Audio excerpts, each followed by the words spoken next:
கர்த்தருடைய வார்த்தை இன்றைக்கு நோக்கம் என்று சொல்லுகிறது.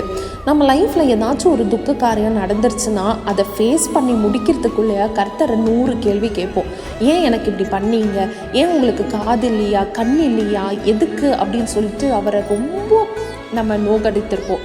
ஏன் இன்க்ளூடிங் மீ, நானும் தான் இதெல்லாம் செஞ்சுருக்கேன். ஆனால் ஒரு 2 minutes, ஒரு 2 seconds ஜஸ்ட் யோசித்து பார்த்து இதுவும் ஒரு நல்லதுக்காக இருக்கும் அப்படின்னு சொல்லிட்டு நம்ம யோசித்து பார்க்க மாட்டோம். இது பார்த்துருந்தா கண்டிப்பாக நம்ம ஆசீர்வதிக்கப்பட்டவர்கள்.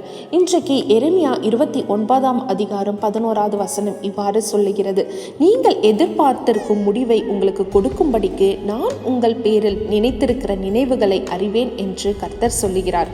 அவைகள் தீமைகள் அல்ல, சமாதானத்துக்கு ஏதுவான நினைவுகள். கர்த்தர் எது செஞ்சாலும் கண்டிப்பாக நிச்சயமாக உங்களுக்கு சமாதானத்தை கொடுக்கும்படிக்கு மட்டும்தான் செய்வார். அவர் தீமையை செய்கிற தேவன் அல்ல. அவரை நம்புங்கள், அவர் கைவிட மாட்டார்.